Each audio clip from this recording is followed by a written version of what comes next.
नमस्कार सांग मैंने रोजी किचन आपन को बहुत बहुत स्वागत।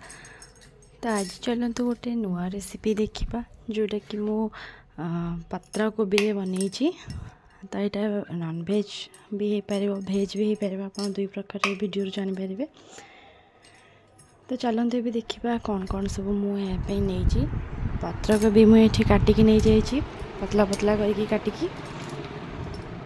एठी मु गोटे बड़ साइज पियाज नहीं आ गोटे बड़ साइज टमाटर काटिकी नहीं जाइए आलू को छोट छोट करके काटिकी धोईकी नहीं जाइए। आईटा हूँ मसला तापाई अदा रसुण पियाज को मुझे बाटिकी नहीं जाइए।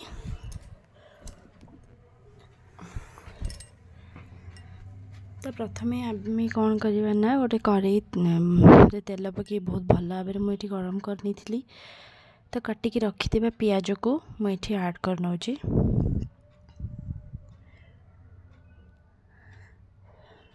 पियाजटा को ब्राउन कलर होगा पर्यंत आम भाजवा।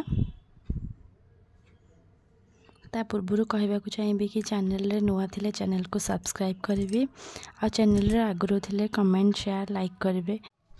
एबे तो आमर पियाजटा ब्राउन कलर हो जाइए।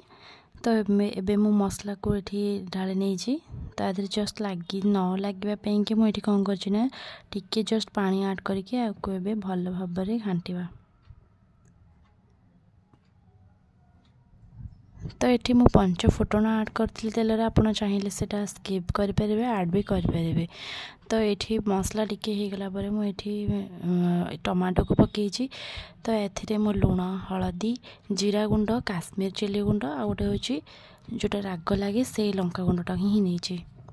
तो आपड़ क्वांटिटी अनुसार ने मुझे क्वांटिटी अनुसार जी आवश्यक लुण ये ऐड करनी आ मसला मसली बाकी सब मसला को ये ऐड करनबा आपको ये भल भाव स्लो फ्लेम रे आम आपको कौन करवा ना भल भाव मसलाटा को जमी कषा मसलार कंचा अंश जेपर्यंत न जाइए तेल जेपर्यंत न बाहरी कषा ताको। तो देखो ये तेल भी बाहरी आसला।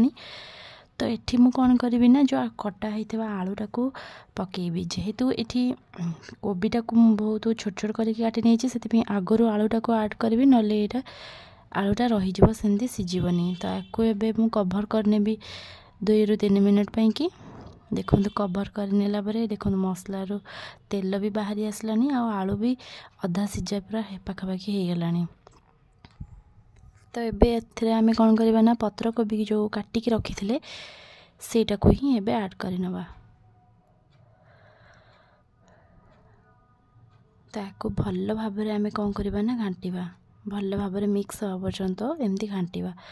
तो आउ गोटे कथा मुझे कहवाक चाहिए आपड़ जदि ये भेज भी बनई पारे ये ऐड करें आईस मुझे जेहेतु नॉन भेज यहाँ बनाऊँगी। तो मुझे आगुरी माछ को भाजिकी रखी नहीं थी माछर मुंड को ही केवल मुझे ऐड करने कि भाजिकी रखी थी बाकी आपड़ ए पीस भी आप ऐड करें ना पीस रू कंटा बाछिकी ही ऐड करेंगे ना यहाँ कंटा लगी थाए। तो मुझे केवल मुंड ऐड करी आ पीस माछ एदे ऊपर एमती देदेवी।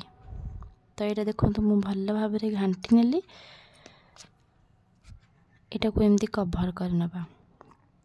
तो पत्र कोबी सीझापी जहाँ भी लगे टाइम। तो या मझे मझे एमती घाटुवे 2 मिनट ରୁ 3 मिनट भितर एमती आ देखो मुझे बिल्कुल भी पानी एबे देनी आदि बाकी पानी जो बाहर जोटा पत्र कोबीटा धुआ हो पत्र कोबी अल्प अल्प पानी बाहर थो। तो यहाँ हो गला पाखापाखि ये बहुत भल भाव में सीझीगला देखु। तो आम को एबे गोटे जगह को बाहर करनबा आपण एटा को साधा भी केमती रखिपारे ए आइंस भी ऐड करें। तो एबे मु कौन करी ना गोटे बाहर करके कंसा को एबे कौन करी ना माछ मुंड को मुझे चुना चुना करनी थी। तो ताको मुझे ऐड करने ऐड करके भल भाव में गोलैदबा। तो यहाँ हो गला एबे पत्र कोबी छिंचड़ा जोटा कि आप भात सहित हो कि रुटी सहित हो खाईपारे। तो याद आपण गरम मसला धनिया पत्र ऐड करेंगे मो पाखे नाला बेले मुझे स्किप करी एबे रेडी हो गला।